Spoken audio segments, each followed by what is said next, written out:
Be me Aaron, 32 software engineer, married to Mary for 5 years. Life was, on paper, pretty damn good. We had the house with the yard, 2 decent cars, and jobs that paid the bills with enough left over for vacations. I thought this was the dream. You work hard, you find a partner, you build a life. Simple. Except it wasn't simple. Mary works in HR, and somewhere along the way, her job became her entire personality. Everything was a microaggression, a problematic narrative, or a symptom of systemic inequality. A commercial for a pickup truck wasn't just a commercial. It was a celebration of toxic masculinity. Me offering to carry the heavy groceries wasn't me being helpful. It was me reinforcing outdated gender roles. I learned to just nod. It was easier. The path of least resistance. The constant low hum of analysis was exhausting, but I figured it was a small price to pay for peace at home. Our partnership, as she called it, felt less like a team and more like a never-ending audit of my behavior. I was always one wrong word away from a lecture. I just wanted to come home, relax, and not have to deconstruct the societal implications of a sitcom. But the peace I bought with my silence was fragile. I knew that. I just didn't know what would be the thing to finally shatter it. Then, I got a call on a Tuesday afternoon. It was my aunt. My dad had a massive heart attack at his workshop. He was gone before the ambulance arrived. The world just stops in a moment like that. I remember hanging up the phone and just standing in the kitchen, unable to process anything. Mary came in and saw my face. I told her what happened. She was efficient. She hugged me for about 3 seconds, then immediately switched to logistics mode. She started asking about funeral arrangements, if I needed to take time off work, if there was a will. There was no real emotion. It felt like she was managing a difficult employee situation. I was in a fog for the next few days, planning the funeral, dealing with relatives, and trying to hold it together for my mom. My mom, Eleanor, was completely adrift. She and my dad had been married for 40 years. He was her rock. He handled the finances, the home repairs, the cars, everything. She was from a generation where that was just how it was done. He took care of things, and she made a home. Now, half of her world was just gone. She looked so small and lost. The funeral was tough. I saw friends and family I hadn't seen in years. Everyone was kind and supportive. Mary, on the other hand, seemed uncomfortable the whole time. I saw her checking her phone during the eulogy. Later, at the wake at my mom's house, she made a quiet comment to me about how patriarchal the whole ceremony was, how the focus was all on his accomplishments and not on their partnership. I didn't even have the energy to respond. I just walked away. In the weeks that followed, the reality of the situation began to sink in for everyone. My mom was struggling, not just emotionally, but practically. The lawn was getting overgrown. A light fixture in her hallway was flickering. She didn't know how to pay the property tax online. She never asked for help, not once. She'd just mentioned things in passing when I called to check on her. "Oh, the lawnmower won't start again, silly thing." Or, "I got another one of those confusing letters from the city." So I started going over. Every Saturday, I'd drive the 25 minutes to her house and spend the day there. I'd mow the lawn, fix whatever was broken, help her sort through paperwork. Sometimes we'd just sit and have coffee. She'd talk about my dad, and I'd listen.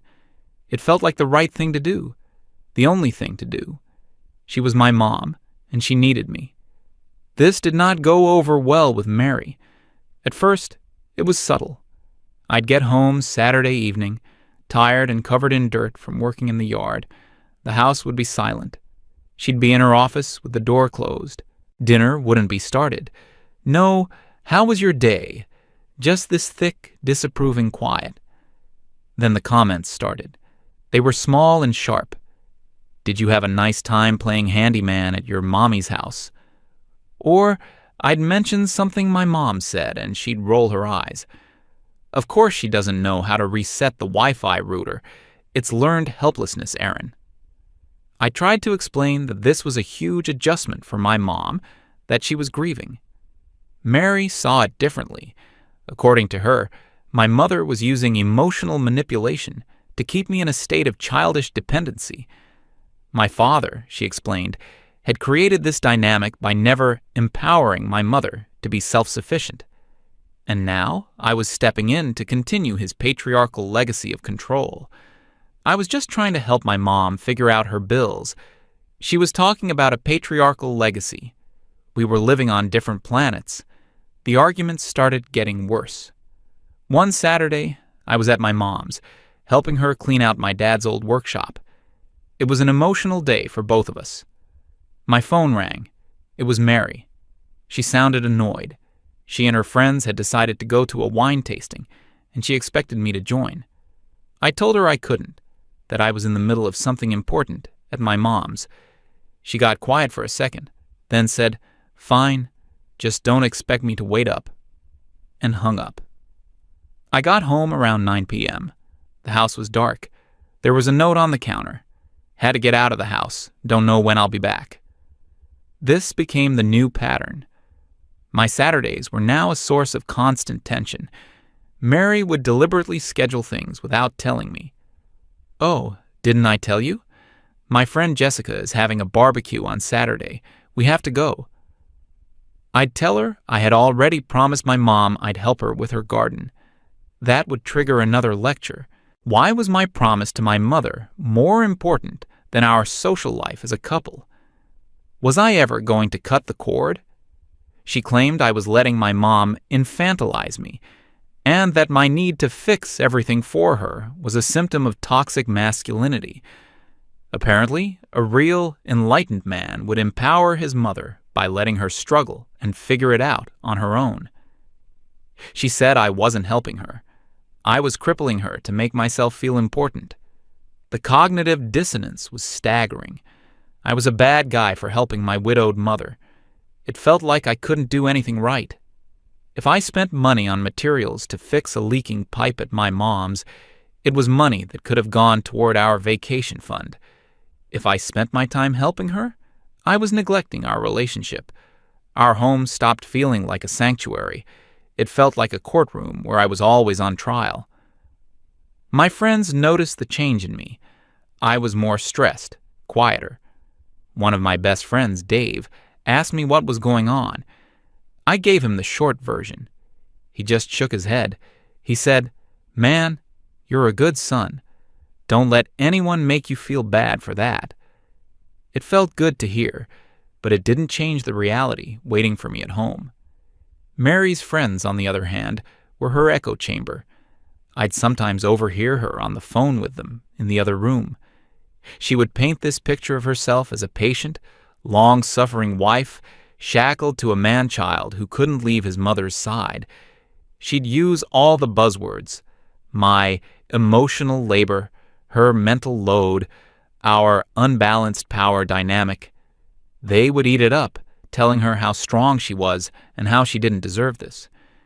It was a complete distortion of reality, but it was the narrative she was building, brick by brick. The situation reached a new low sometime in the fall.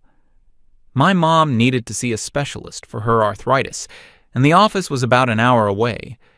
She was nervous about driving that far by herself, so I took the day off work to take her. It was an all-day affair: the appointment, the pharmacy, then getting her settled back at home. I told Mary about it a week in advance. She just nodded, a look of disapproval on her face. The night before the appointment, she blew up. It started with a simple question. "So, you're really going to take the whole day off?" I said yes, that's the plan. And the floodgates opened. She went on a long tirade about how I didn't respect my own career, how my mother should be independent enough to take a taxi or an Uber. Why does she need you to hold her hand? She's a grown woman. I tried to explain that it's not about need, it's about support, about being there for family. That's when she said it. "You know, Your dad is the one who did this to you. He filled your head with all this toxic protector nonsense, this idea that men have to be the saviors. He's the reason you're like this. To bring my dead father into it, that was a line I didn't think even she would cross. I didn't yell. I didn't raise my voice. I just felt something inside me go cold. I told her she was out of line and that the conversation was over. I slept on the couch that night. Not because she kicked me out, but because I couldn't stand to be next to her. The next day, driving my mom to her appointment, I felt this strange sense of peace. It was quiet in the car. We listened to the radio. It was normal. There was no tension, no hidden meanings, no ideological warfare. It was just a son helping his mom. Coming home that evening was like bracing for impact. The Cold War continued for the next few months. We were roommates, not husband and wife. We spoke only when necessary. The air in our house was thick with unspoken resentment. I kept helping my mom. I refused to let Mary's behavior stop me. If anything, it strengthened my resolve. It became a matter of principle. I was not going to abandon my mother, especially not now.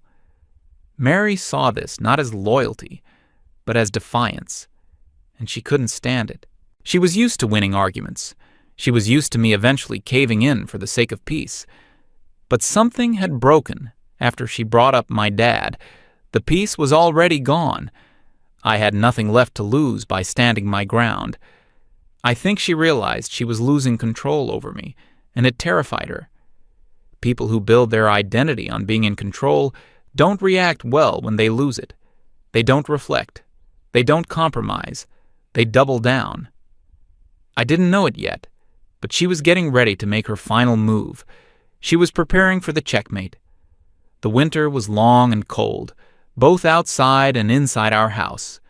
Spring arrived, and with it came the big thaw, or, in our case, the big flood.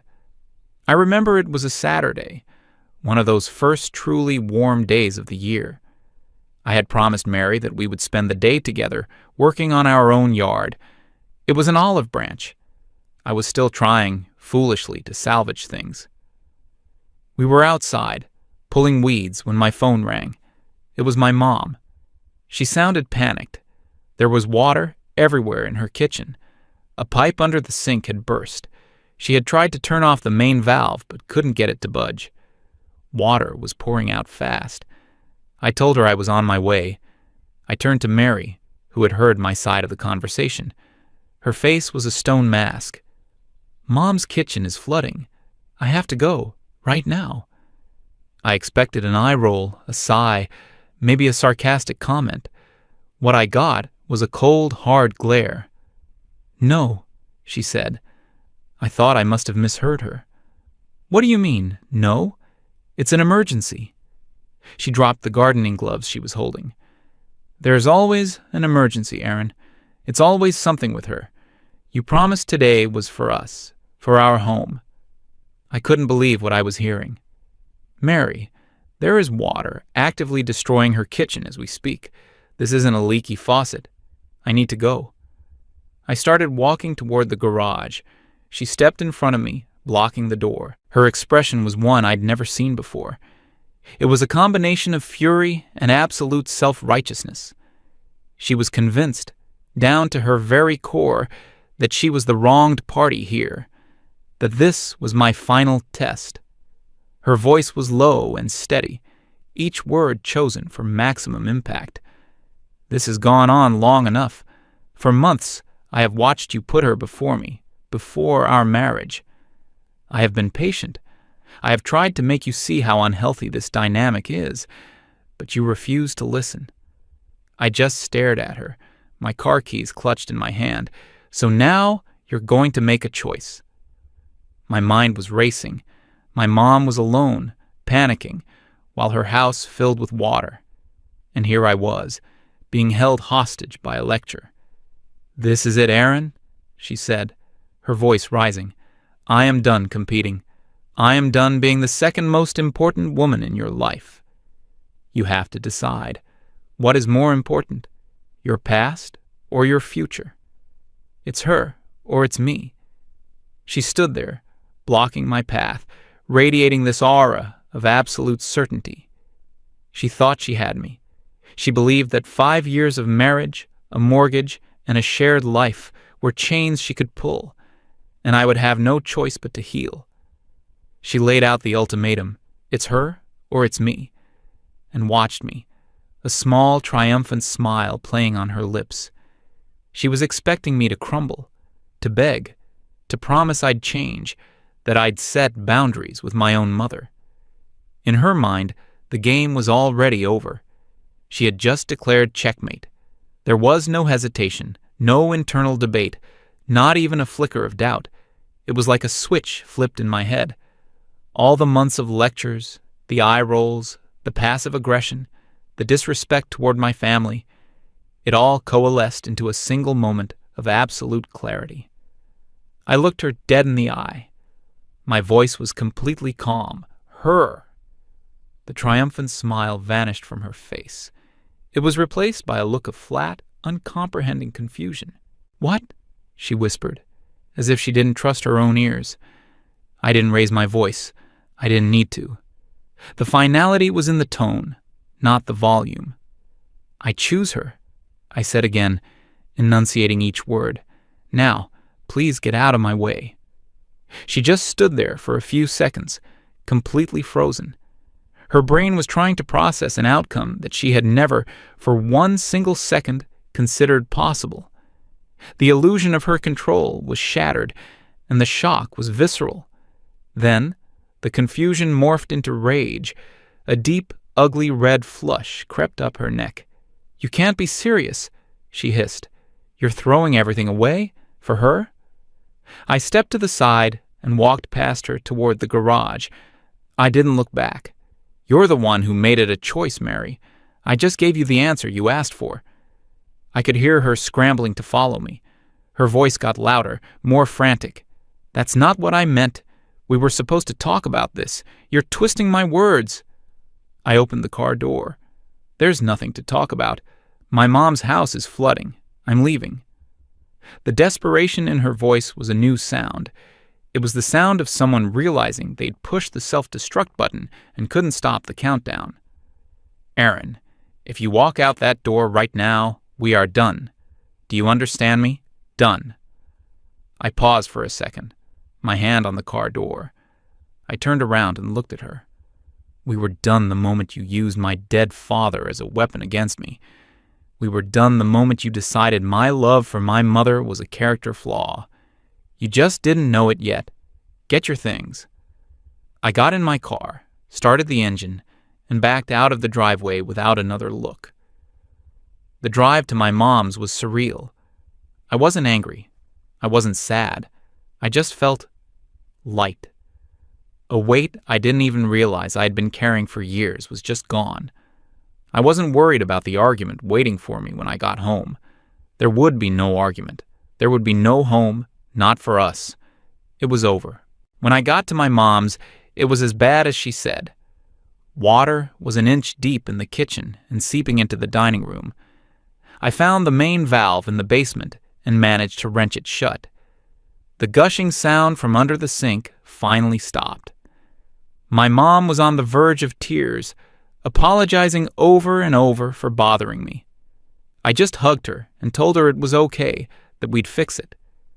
For the next 3 hours, we worked together. We used towels and a wet vac to get up most of the water. I called a 24-hour plumber.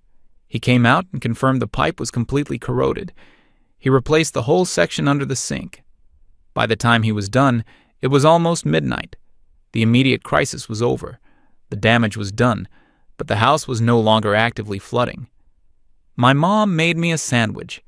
We sat at her small dining room table, the floor still damp around us. She asked if Mary was upset with me for leaving. I just told her that Mary and I were separating.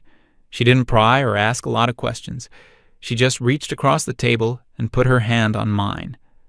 "I'm so sorry, sweetie," she said, her eyes full of concern. "Don't be, Mom," I told her. "It's for the best." And I meant it. I drove home in the dead of night. The roads were empty. I expected to see Mary's car in the driveway, but it was gone. The house was dark and silent. I walked inside. On the kitchen island, right where she'd left her angry note months before, was my wedding ring. Next to it was the key to the house. A part of me was surprised she had actually left. Another part wasn't. She was proud. She couldn't stand the humiliation of being there when I got back. I walked through the quiet house. I went into our bedroom.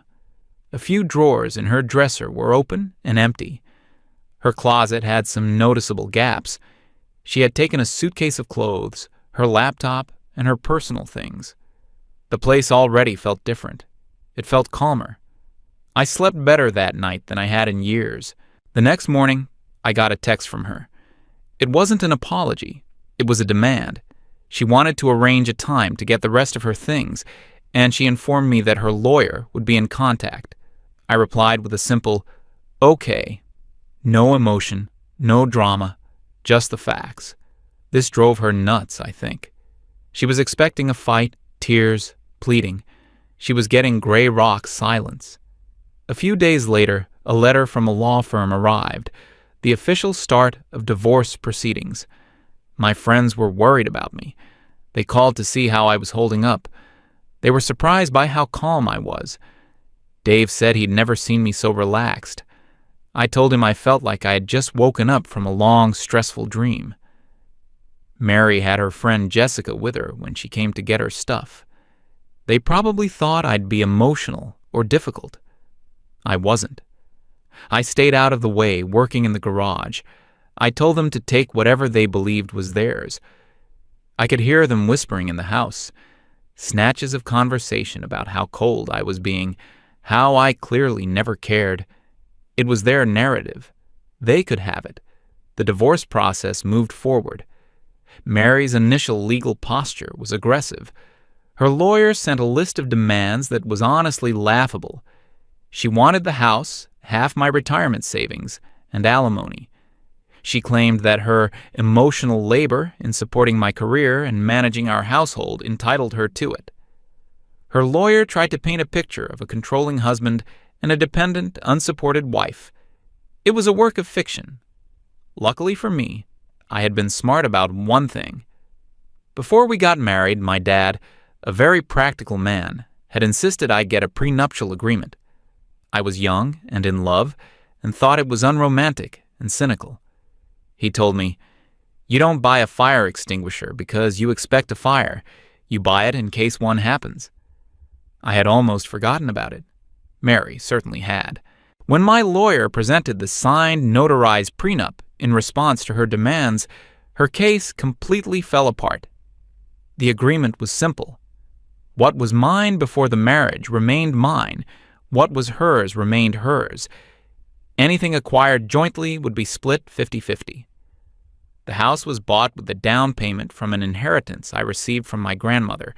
The prenup protected it. My retirement account was started long before I met her. Protected. Her attempt to claim alimony was shut down because she had a good job with a salary almost equal to mine. Her entire legal strategy evaporated.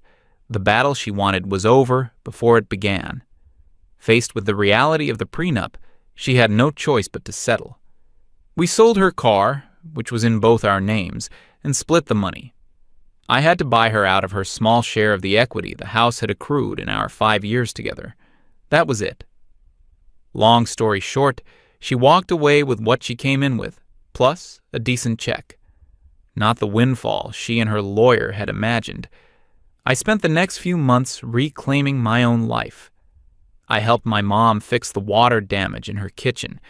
We ripped out the old linoleum and put in new flooring. We repainted the whole room.